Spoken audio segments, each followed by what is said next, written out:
क्या आपके साथ कभी ऐसा हुआ है कि आप रात में सोने गए हो और आपको नींद के जगह फालतू के थॉट्स आ रहे हैं, जैसे मुझे उसने इग्नोर क्यों किया, मेरे एग्जाम में अच्छे मार्क्स आएंगे या नहीं, मैं अपनी लाइफ में कुछ कर पाऊंगा या नहीं, मेरे पेरेंट्स मुझसे खुश हैं या नहीं। ऐसे ऐसे हजारों सवाल आपके दिमाग में घूमते रहते हैं जिनका कोई मतलब नहीं बनता और ना ही जिससे कोई फर्क पड़ता है। बस आपकी मेंटल एनर्जी को वेस्ट करते हैं। आप सोना चाहते हो लेकिन आपका दिमाग एक ऐसी मूवी चलाता है जिसका कोई दी एंड ही नहीं होता है। इसे ही कहते हैं ओवर थिंकिंग। एक ऐसा जाल जो दिखता नहीं है लेकिन अंदर ही अंदर आप उसमें फंसते चले जाते हो। तो आज की इस वीडियो में हम लोग यही बात करने वाले हैं कि ओवर थिंकिंग आखिर होता क्या है, ये क्यों होता है, इसके फायदे या नुकसान क्या क्या है और ओवर थिंकिंग से हम लोग कैसे बचें या ओवर थिंकिंग को जड़ से कैसे खत्म करें। और इस वीडियो के लास्ट में आपको मैं 3 ऐसे प्रैक्टिकल टिप्स देने वाला हूँ जिससे आप ओवर थिंकिंग करना ही भूल जाओगे। तो बिना स्किप किए वीडियो को पूरा लास्ट तक देखें। तो चलिए वीडियो को शुरू करते हैं। तो सबसे पहले समझते हैं कि ओवर थिंकिंग आखिर है क्या। तो सिंपल वर्ड्स में कहूँ तो किसी भी छोटी बात को इतना सोचना कि वो चींटी से हाथी बन जाए। एक मस्त एग्जांपल देता हूँ जिससे आप जरूर रिलेट करोगे। मान लेते हैं कि आपने व्हाट्सएप पे किसी अपने खास दोस्त को मैसेज भेजा, उसने मैसेज तो देखा लेकिन कोई रिप्लाई नहीं दिया। अब एक नॉर्मल इंसान सोचेगा कि यार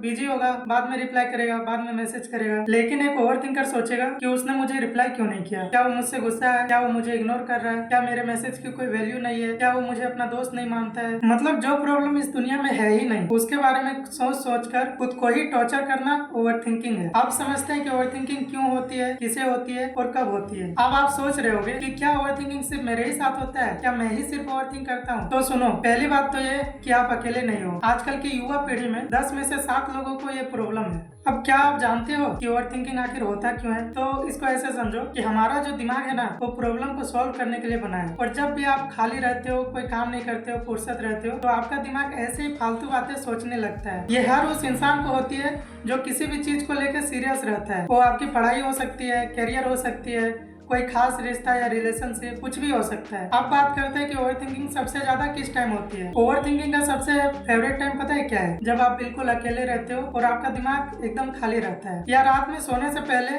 जब आपका फोन आपके हाथ से छूटता है। अब बात करते हैं ओवर थिंकिंग से होने वाले नुकसान के बारे में। ओवर थिंकिंग से बहुत नुकसान होती है। जैसे आप दिन भर बिना कोई काम किए, बिना कोई हार्डवर्क किए थके हुए, टायर्ड फील करते हो, क्योंकि आपकी जो भी एनर्जी रहती है वो सारा आप सोचने में वेस्ट कर देते हो। दूसरा, आपको कोई भी डिसीजन लेने में बहुत कंफ्यूजन होगा। आप सही टाइम पर कोई भी डिसीजन सही ढंग से नहीं ले पाओगे। लेकिन अब आपको ये बात जानकर हैरानी होगी कि ओवर थिंकिंग के भी फायदे हैं। जो लोग ओवर थिंकिंग करते हैं वो बहुत ज्यादा क्रिएटिव होते हैं। उनका दिमाग एक ही चीज को 10 अलग अलग नजरिए से देख सकते हैं। और दूसरा, ओवर थिंकर लोग गलतियां बहुत कम करते हैं क्योंकि वो आने वाले हर रिजल्ट के बारे में पहले ही से सोच लेते हैं 10 अलग अलग तरह से। ओवर थिंकर एक बहुत ही अच्छे प्रॉब्लम सॉल्वर होते हैं, बस उन्हें अपने इस आदत को सही वे में यूज करने आना चाहिए। तो अब बात करते हैं उन 3 तरीकों के बारे में जिससे आप ओवर थिंकिंग को हमेशा के लिए खत्म कर सकते हो। जब भी आपको ऐसा लगे कि आप ओवर थिंकिंग करना स्टार्ट कर रहे हो तो एक पेन और पेपर उठाओ और आपके दिमाग में जितने भी थॉट्स आ रहे हैं, जो भी ख्याल आ रहा है, किसी के लिए अच्छा हो या बुरा हो, उसको पेपर पर लिखो। तो इससे होगा क्या, जैसे जैसे आप लिखोगे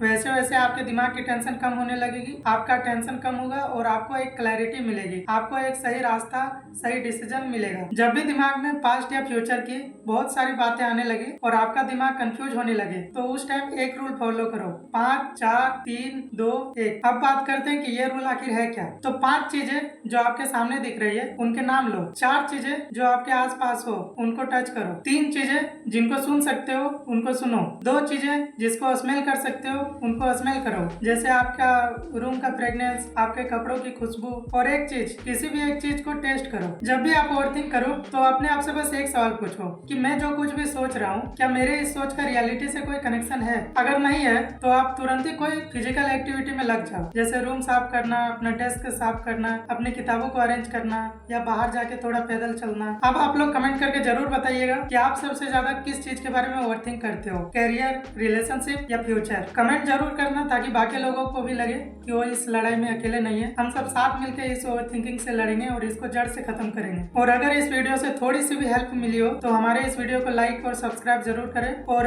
भेज दो ये वीडियो अपने उन सभी ओवरथिंकर दोस्तों को। मिलते हैं आपसे किसी नए वीडियो में किसी नए टॉपिक के साथ। तब तक आप बस एक ही बात याद रखो कि सोचना कम करो और जीना शुरू करो।